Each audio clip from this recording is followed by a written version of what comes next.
Story 1. Not throwing trash away. The number of people I see who leave their trash everywhere, expecting someone else to pick it up, astounds me. At the theater, on the sidewalk, even at work, one of my coworkers leaves her desk full of half-empty coffee cups for weeks. It is so gross and rude. Story 2. When someone does not support you emotionally, dismisses your achievements, or makes the friendship feel exhausting, these are not just annoyances. They are subtle signs that you are not truly valued. Story 3. If I let you and your small order go ahead of me and my large order at the grocery store and there is no thank you, not even in the form of a decent head nod, I question your upbringing. Story 4. A one-way friendship. Everything is about them as long as they are happy and comfortable. Self-centered with a God complex. Story 5. When people give hardworking, underpaid workers in retail, hospitality, and restaurants a hard time and mock them, it is unfair.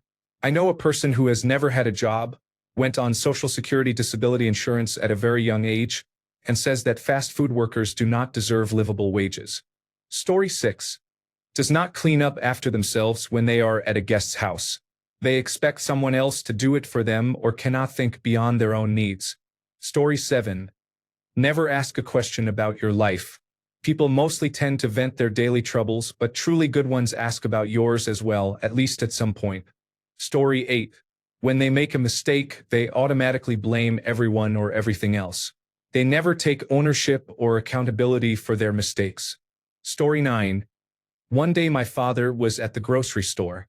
He opened the milk cooler to get some milk, and a woman abruptly pushed her way in front of him to take what she needed. She did not say excuse me or acknowledge him.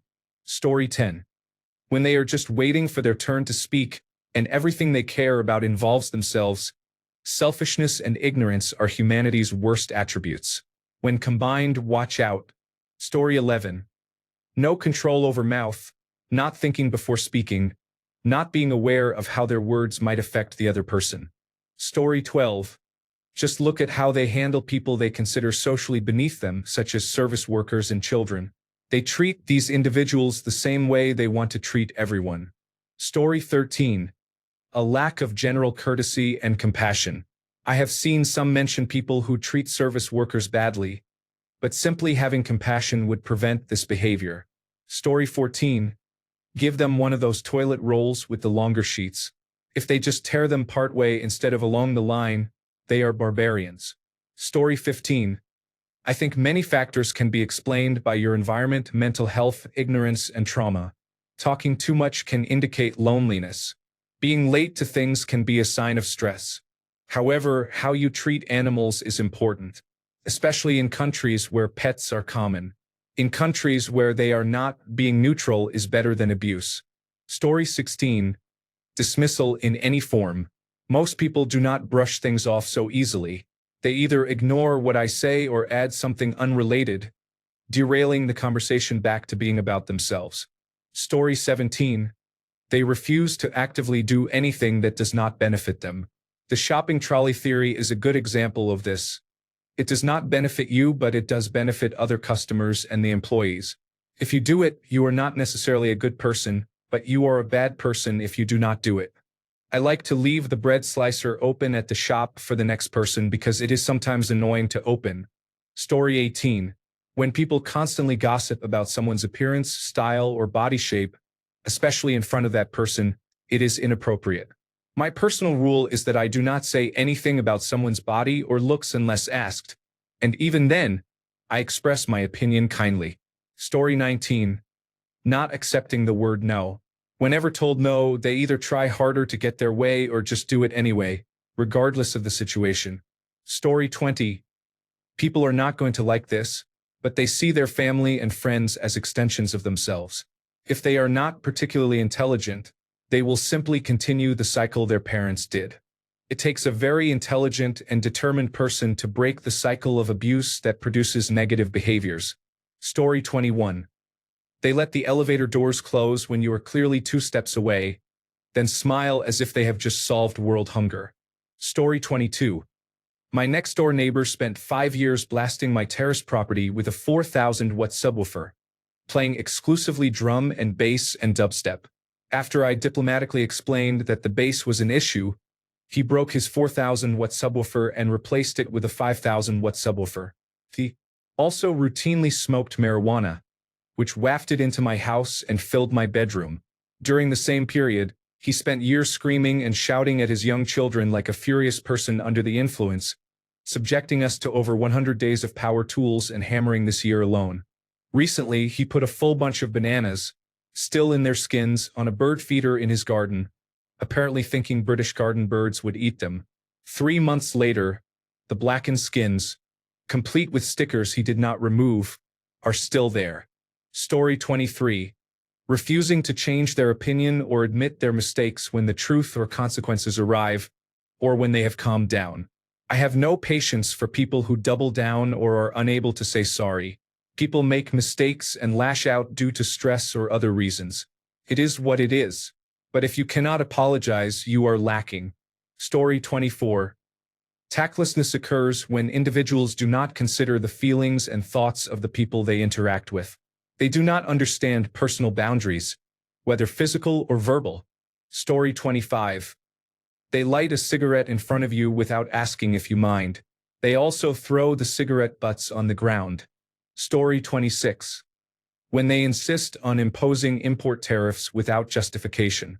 Consider also when they are associated with an underage human trafficking offender.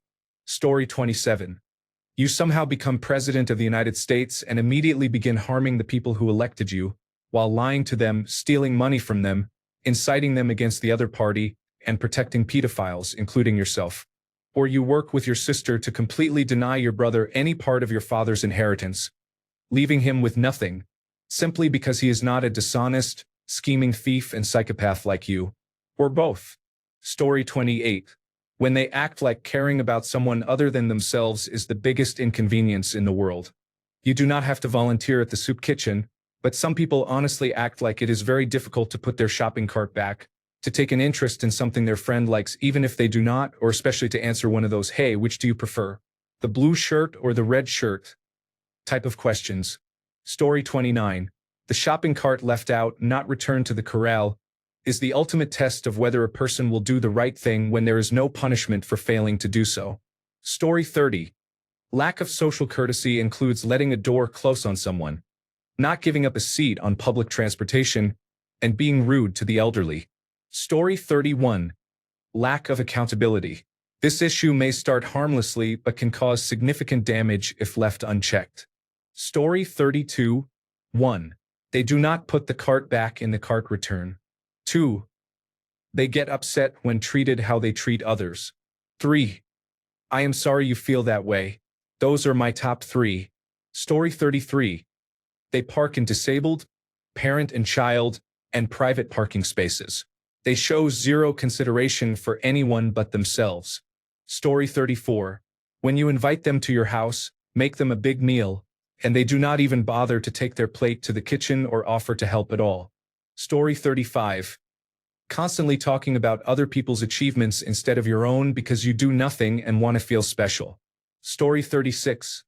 Lack of even the most basic manners like please and thank you is a growing concern.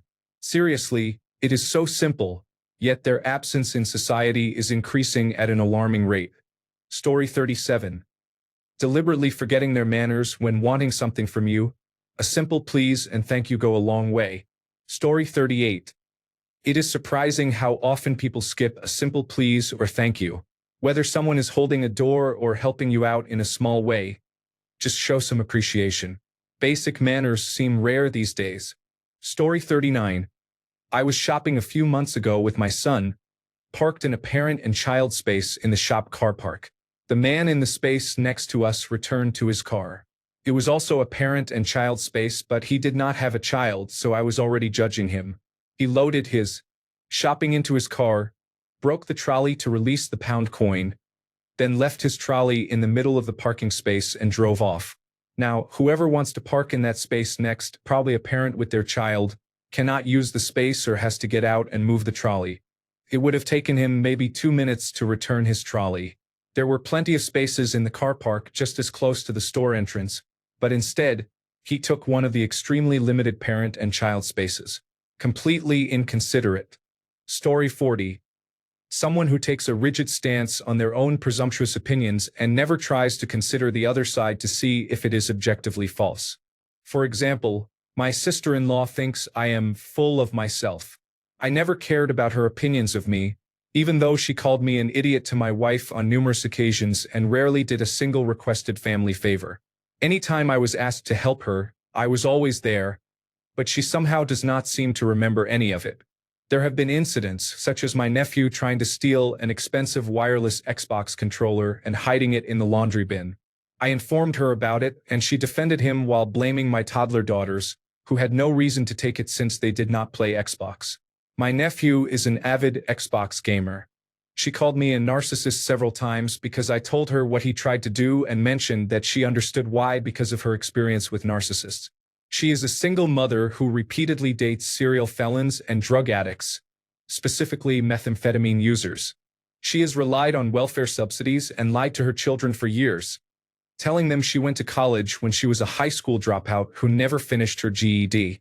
She eventually attended college but only earned certificates that do not require a high school diploma. The father of her children spent 90% of his life in prison. When he met her, he was already cheating on his girlfriend, who had 2 kids.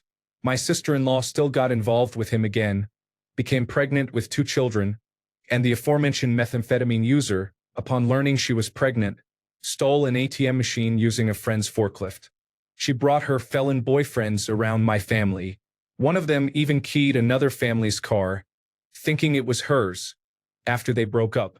She constantly complains about how frivolous I am with buying electronics, even though every electronic device I bought was with my own money and helps me in daily life activities. I am a disabled veteran living with chronic pain.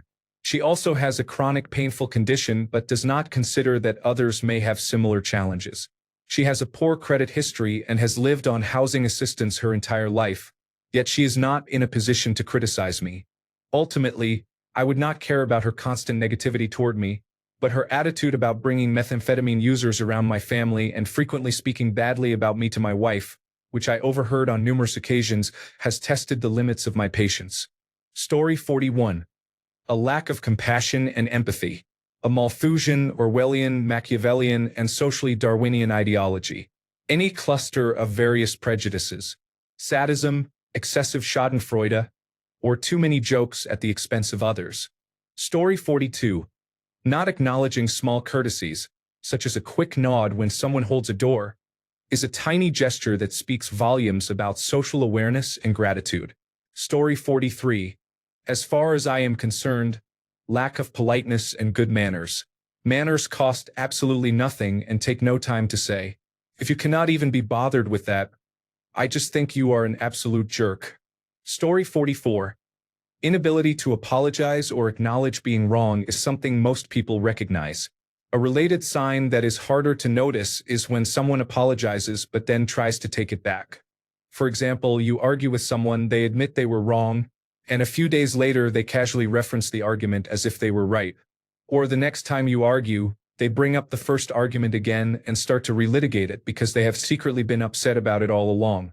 Story 45. When people complain that facing the consequences of their actions will ruin their lives, they fail to realize that their actions have already ruined other lives. Story 46. The inability to think beyond themselves when interacting with others and when faced with consequences of their poor social interactions or habits leads them to reinforce or excuse those behaviors instead of addressing the actions that hurt, dismiss, or devalue others, all while complaining of loneliness or abandonment. Story 47.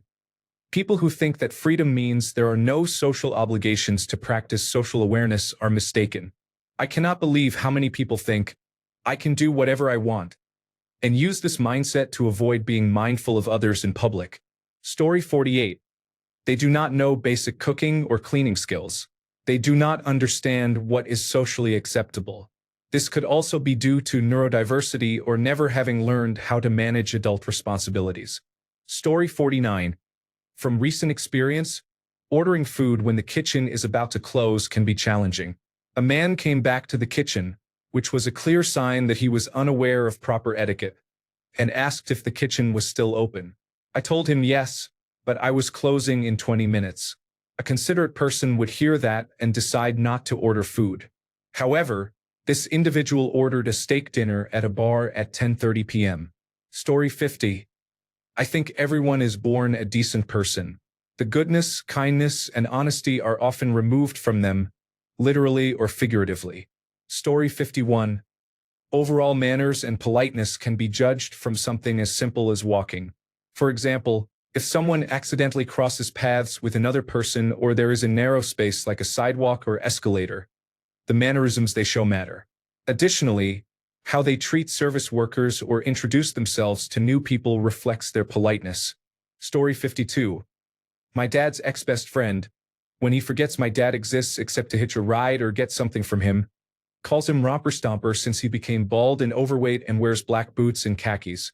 He is creepy around women, and whenever he gets a girlfriend, he is secretive and cheats when the relationship becomes distant. I mean, can you say involuntarily celibate? It's his mom's fault. She is like Dee Dee Blanchard. Story 53. When they are angry, they always threaten to break up with you, block you, or end the friendship even over the smallest things. For example, you thought their favorite animal was a goat, but it turns out it is a bee. Story 54. They preach sanctimonious nonsense to others, admonishing those who do not join in with their charade, without any comprehension of their own moral emptiness. For example, activists of the Me Too movement, Black Lives Matter, and Free Palestine. Story 55. You can gauge that through a conversation or by their mannerisms. There are many telltale signs, but they are often broad, and not everyone will exhibit the same signs. Story 56. They are impolite. The last eye doctor I visited was from Paris.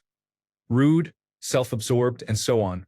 She did not say hello, thank you, or goodbye. I had not encountered someone like her in years, and I was shocked by her treatment. It was unprofessional and abusive.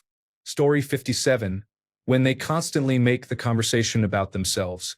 You would be venting or talking about something that happened to you, and they would say something like, but I went through much worse. Or, that is not as bad as when I. Story 58. Littering, being rude to service workers, cruelty toward animals, dismissiveness of subordinates at work, and talking in the theater. Story 59.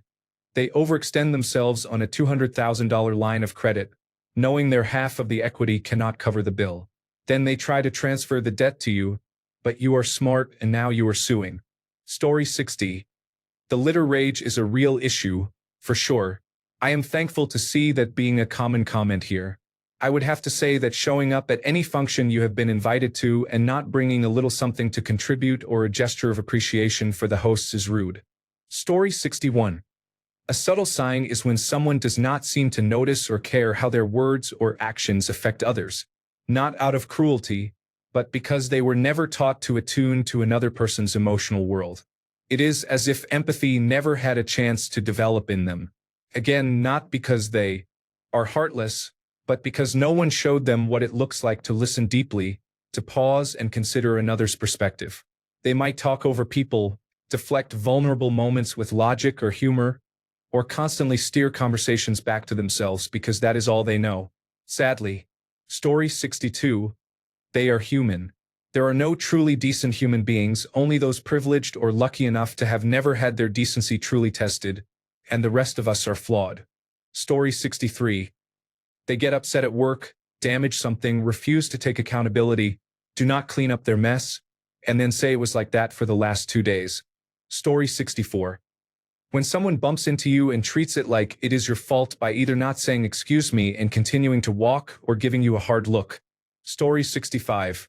When people take up space in essential professions and quietly quit or see no need to fulfill their role, it creates problems. Capitalism has significant flaws and can be exploitative. If you choose to work at a large corporation, you might express your dissatisfaction by underperforming there. However, do not underperform in critical fields such as healthcare, where people's lives depend on your competence. While jobs are necessary for survival and wages can be inadequate, the burden should not fall on vulnerable groups such as sick and disabled individuals. Instead, the responsibility for addressing systemic issues should rest with those in power, such as wealthy business leaders, who have the capacity to absorb the consequences. Entitlement and selfishness in essential professions can have serious, even fatal, consequences for others. Story 66. They lack basic empathy and consistently make everything about themselves, even when others are hurting. Story 67. When someone constantly brings up how much worse others have it whenever you open up about your own problems, I understand that sometimes people do need to be reminded of that. However, I am referring to those who habitually invalidate others' feelings, not out of empathy for people who objectively have it worse, but simply to shut you down. They use other people's suffering as tools to dismiss yours. Among all the subtle signs mentioned, this is a strong indication that someone was never properly taught how to be a decent human being. Story 68. They stop at a public exit point, for example, the top of an escalator or just outside a doorway to check their phone. Story 69. Bad movie theater etiquette. I will never understand having your phone out, talking loudly, and disturbing people around you with no self-awareness. Actually, I guess my answer is zero self-awareness. Story 70. People who are absolutely incapable of admitting they were wrong. We all make mistakes. It is not a big deal. Story 71. Whenever you ask for something, they have to ask for something in return, especially in relationships. It is okay and healthy to share responsibilities in both platonic and romantic relationships, but if it happens every time, then they see the relationship as transactional. As a result, they will never help someone out or be caring out of the goodness of their own heart, but only when they gain something. Therefore, if you are ever in a bad position where you have nothing to give in that moment or immediate future, they will not be there for you. Story 72. It's hard to tell sometimes because they might have been taught, but they actively choose to be a bad member of society. I know many good parents and grandparents who just have difficult children. That being said, just because someone does something generally frowned upon does not necessarily mean they are inherently a bad person. They might genuinely not know better, especially if they are young. It is always best to inform them or bring their attention to what they did wrong rather than to shame or humiliate them. To answer the question, I would definitely say raging or verbal abuse in online gaming towards strangers. If it is a child, where is the parent, because they are definitely not quiet. If it is an adult, why are you yelling at children in a video game? Story 73. Not cleaning up after themselves. How do you survive if you are completely unable to clean your own mess? Story 74. That is a different perspective on how I will answer your question, but it exists too. They cannot sit or be calm around other people. They are always scared that someone is only kind to them because they want something in exchange. They always distrust others and expect to be betrayed. Maybe it is more an answer to how parents have not taught their children how to properly live, causing them to be continuously terrified. Story 75. When someone, for unknown reasons, believes that other people owe them something, for example, to give up their seat or let them go ahead in line. Even when sitting quietly and not bothering anyone, an older or rude person touches them with their hands and constantly yells at them. Story 76.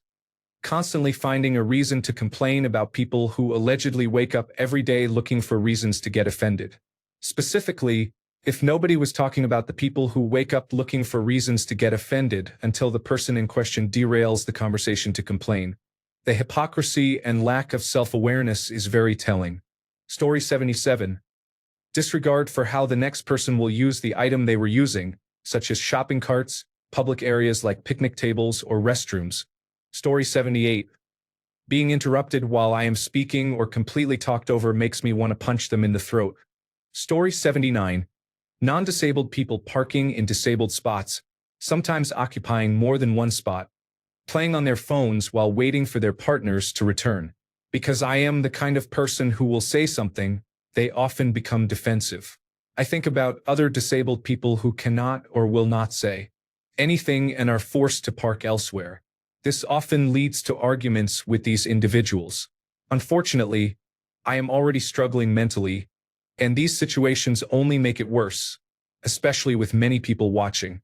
But I cannot help it, especially when I am in pain.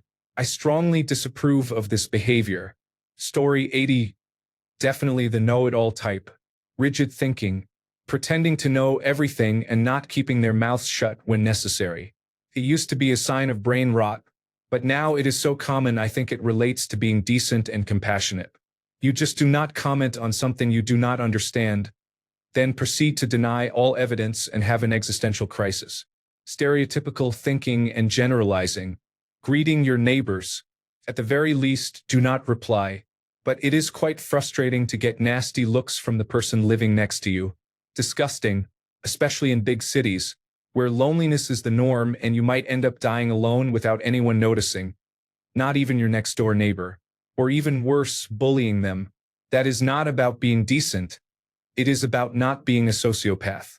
Dismissing or diminishing other people's problems.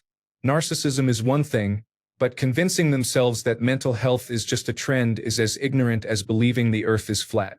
Laughing off people with clear symptoms of depression or anxiety and taking no responsibility for the mental health crisis.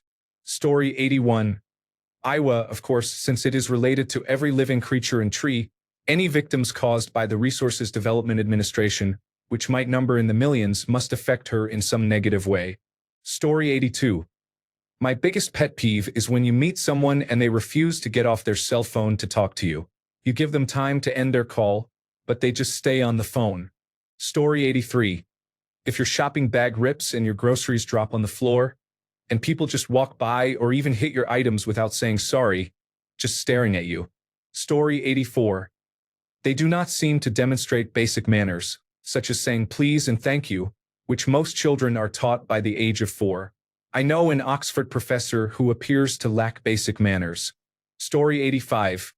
Starting or joining a pylon in a school parents' WhatsApp group. I'm a parent who lurks and avoids all involvement in the negative talk. My son finished primary school 2 weeks ago, and I'm pleased to be out of the school parent WhatsApp toxic waste dumps. Story 86. Expects to receive but refuses to give back. Sex, money, chores, kids, everything. Not everything has to be an exact 50-50, and sometimes not at all depending on the situation.